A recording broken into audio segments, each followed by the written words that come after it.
Anna, Hey. hello.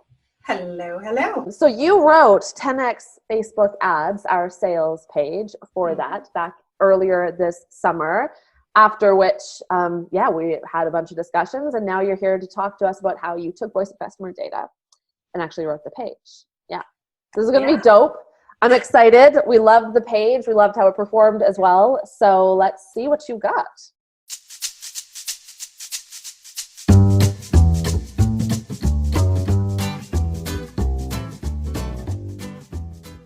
All right. Okay. I am going ahead to share. All right. So this is really focused on how we use the survey responses to write the sales page copy. There were other sources of data, which I'll mention as well. So I'll be talking about, the data that we did collect, and then how we went from data to insight, the kind of high level insight that helped shape our theories about what would convert. And then also how we took voice of customer to write the copy. And as well, you can get a survey walkthrough. I'm just going to mention before I forget, the link to the survey walkthrough takes you to a landing page. You click, you say you want the walkthrough. Great, it'll send you an email. But because my domain is being transferred today, when you get that email, the email will say, like, this doesn't look like a trustworthy sender. I'm trustworthy. It's just that my domain is halfway between two sites. So, all right. So the way that I approached this research was starting with the end in mind, all right? And the end that I had in mind was based on 10x sales pages, the course within Copy School, which has two tracks, track 1 and track 2. So Joanna teaches this expanded problem agitate solution framework where you add why, try, buy. But I also decided to layer in Rye Schwartz's Coaching the Conversion, track 2. All right. So, why are we not moving here? Oops, sorry, guys. That's bound to happen.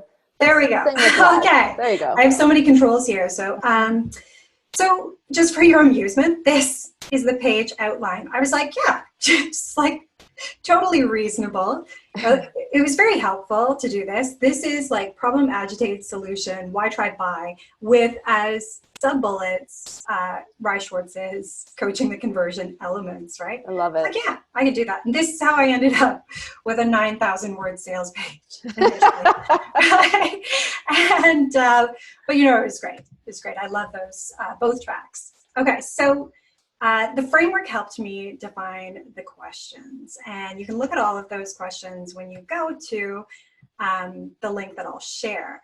So I wanted to know a lot of questions about living with the problem for this audience, like how they define it, what they think, feel, know, also, there are a number of questions about, what they think about the solution or the possible solutions, what that might deliver for their life.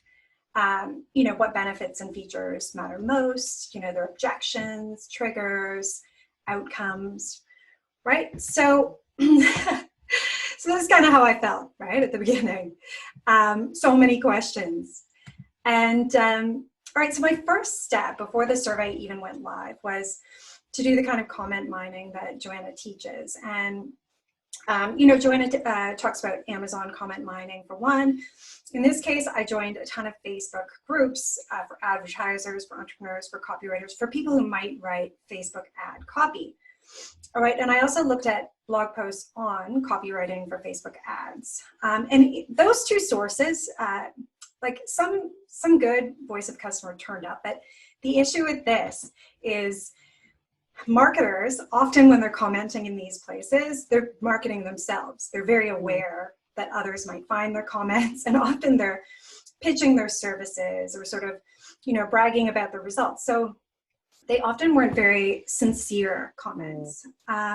So I also looked in the Slack group for one of the Copyhackers groups that I'm in, and there you find more authentic comments. All right, so that there was a lot of looking through those comments, a lot of data mining to get a few kind of like pieces of gold. All right, so in parallel, we were developing this survey, and we ended up surveying members of Copy School. So anyone who has purchased Copy School since 2019, and I guess people who are kind of grandfathered into it. And I ended up writing 22 questions, even though I tried to pare it back. There's a lot that we wanted to know, and not everyone sees all 22 because there's this skip logic built in. But, so my concern was, and often our clients' concerns will be like, who's going to answer that many questions? But we did get an 87% response rate, and people spent an average of 15 minutes on this survey. Now, I would say that that's, that might be rare. You might not have such an engaged list. And I think Joanna's list is really engaged and people love to talk about this stuff. So we got some incredible insight from this survey. All right. So we did not end up doing interviews. Sorry, I dropped my pen, because the timelines were quite tight. But even without interviews, this is what one tab of my VOC spreadsheet, my research spreadsheet, looked like. This is where I was organizing the sticky messages and themes. And you can see that there are all these other tabs as well. So this is like, this is really kind of an overwhelming situation, right?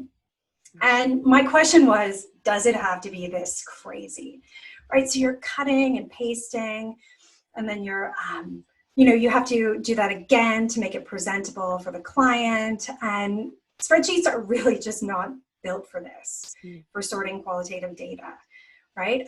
So what I would do differently is I would use a tool built for the purpose of, tagging and categorizing and theming and presenting qualitative data. And this is the tool that I have been looking at, which is built for UX designers, but I've been inside it. They're really helpful if you get a trial. And they'll show you how, just how you can make it quite simple to find what you need, and even to share it with others, right? But if you do want the like a template version of the spreadsheet I use, for sure, email me. And I think Nikki has one available too from one of the previous Tutorial Tuesdays, and just a different take on it. So how did we go from so much data to insight? All right. So in a word, theming. That was the first big manual process. And because, it takes a while to explain how I themed, I did a little Loom video on how you can theme your voice of customer data, and you can get inside that, or get a view inside the spreadsheet and see the different categories. So yeah, just copy and paste that if you want to check that out. Cool. All right, so before writing, the next step is to, present your findings to the client. In this case, to Joanna. So these are just some screenshots of of my slides for Joanna. And so these are kind of summaries. Now I'm getting notifications that people are viewing the spreadsheet video. Okay, good. All right, so these are like categorized basically in terms of the formula that we're using, like problem, pain points, what else they've tried, solution, what they want in terms of short-term, outcomes, triggers to buy, objections, all of that, right? And we also went into this page with a few theories. So Joanna teaches, before you write the page, you have to have these theories, which include like, what is the stage of awareness of your one reader, right? And who is that one reader? What's the one promise you're making? What's the one big idea, which is really difficult? Mm-hmm. And the one offer was defined by Copyhackers. But, we decided that the stage of awareness is problem aware for the most part. So people know that Facebook ads are tricky, or as they say, they're a minefield. All right, so then how did I, so now that I have this like high level of insight and these, kind of big picture theories going into it, how do I actually swipe the voice of customer to write the sales page copy? So we're going to look at 3 sections of the sales page that were particularly heavy in VOC. Okay. This is the finished sales page if you want to open it up yourself, if you haven't yet. All right, so the intro is very heavy on that voice of customer, starting with the hook. And this intro toggles between what Rye talks about as the moment of highest tension and the moment of highest pleasure. Right, so some of the survey questions that were used to find the hook, the problem-oriented questions, are listed here. So we're getting them to describe their experience. And people were really funny answering these questions. Like, it was such a pleasure to read responses. If you're out there and you answered, like, I was laughing at my desk. And then we also have to ask, so if you ask someone to describe their experience, different people will answer in a sort of very objective, like fact-based way. But you also want to know how they felt. So you can bring that feeling into the copy. So we ask a separate question. How did you feel back then? And then also, the results. So they might talk about the process, but they might not tell you what the results are. So a separate question for that. And then for those who said that they had not written social media ads before, what was holding you back? How did you figure out how to write them if you had? So you can see how these all fit together with the skip logic in this video walkthrough. Again, you're going to get the weird message when the email arrives. You're safe. Okay, so other survey questions that helped with the hook were outcome oriented.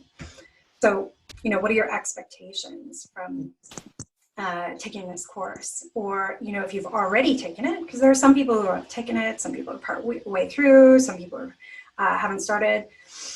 So for those who have taken it, what's changed in your business? And then this question, which has like a bit of a blank in it, can you tell us more about why 10x Facebook ads with blank level of importance to you? So that's a field where you can, based on their response to how important was it, the question that they get served will say, like, why was it very important? Why was it somewhat important?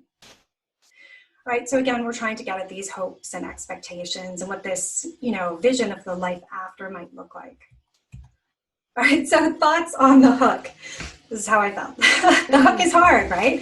I found it got so much easier the further down the page you got, but most of your frustration and time will be spent on the hook. And the specific problem with the hook is we found through research that there are several big problems that people face with writing Facebook ads, but there are emotional problems that have to do with their confidence, lack of confidence, feeling like they're faking it, their reputation with their clients or their perceived reputation if they're not an expert, they can't answer questions. There's the pain of wasted time, right? How long it takes to write Facebook ad copy and then feeling like, well, it's not performing anyway. Or, it gets disapproved by Facebook, or it comes across as spammy. Lots of people felt that way. And then there's the pain that we ended up settling on, which is the pain of wasting money, which you can see in the hook up here. After wasting thousands on Facebook ads, your funnel's still not bringing in leads, and you're stuck. So that was ultimately a judgment call, and that was based on Joanna's knowledge of the audience and her experience. So, Joanna, do you have any comments on how you landed on that hook? No, I think that the usual way, and this is where having a copy chief around can be really helpful, is there's obviously, we all want the science side of conversion copywriting, but sometimes it is just a matter of okay, put all of the right pieces in place and then read it, right? And then read over it. And we had so much, and this is the case if you go through my track in 10x sales pages, is the page.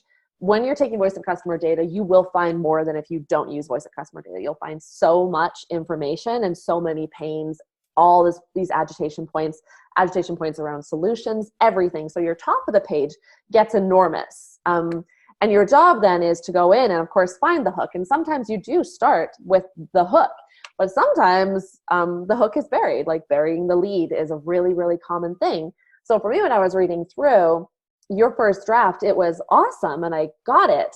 But it was when I landed on that line that was around, after wasting all of this money, I was still stuck. I still wasn't getting anywhere. I don't remember if that was exactly how it was phrased at the time, like what you have finished with. But that felt like it. And I feel like, the more you write sales pages, the more you're able to kind of identify the hook. It doesn't mean that I'm right. I might have been wrong about it. It might be something else. But because it was based on voice of customer data, because it ended up, because it felt, that's the art side, it just felt right. That's where we went. And in effect, we ended up chopping off a whole bunch of really great copy at the top of the page. but that was the sacrifice that we had to make to like get to that hook and pull people in. Yeah. So those are my thoughts on it, if it's helpful. Yeah. You have to kill your darlings or whatever. Kill your darlings. Yeah. All day long. All right. So we are moving along. So agitating the pain section right after the intro, like this was just, it was like an embarrassment of riches with this survey data, because we had so many like juicy bits of voice of customer to pull in here. And I was able to swipe direct copy and also kind of reframe things in here. So for example, people seeing through the BS. That's a big concern that people have, that when they write their ads, it will sound like BS. So that kind of helped us transition into the solution, all right? So people are gonna see through it. You need to be authentic, but it's hard to be authentic on demand. So you need a framework and a process, which is what 10x Facebook ads provides. So the buy section. So the solution section, I could largely just, describe the product itself. Like a lot of that was already in the course to write. But the buy section, there are lots of fun closes from Coaching the Conversion.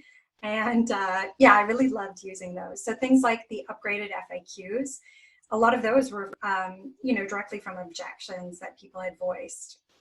Things like, self-doubt. People feel like even if they do this, of course, they won't be able to master Facebook ads. Or anyway, there were so many. The perfect for you if, direct swipes from the copy. So what people had said about their particular situation right now. The risk mitigator close, which I merged with the final confident appeal. That's just pulling direct voice of customer in. All right, so, and some of the questions that helped me with that final section are right here. So like, what, if any, doubts or hesitations did you have about learning from 10x Facebook ads?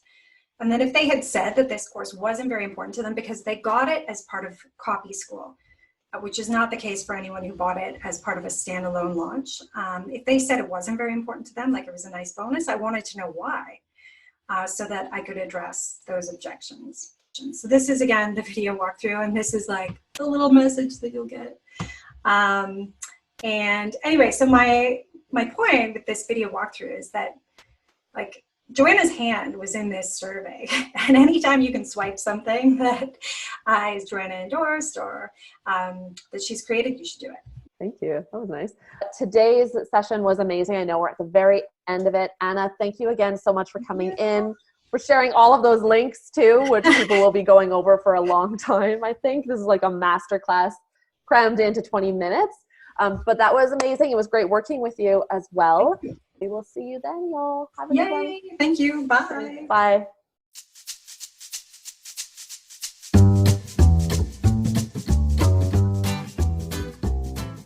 It's the 90s.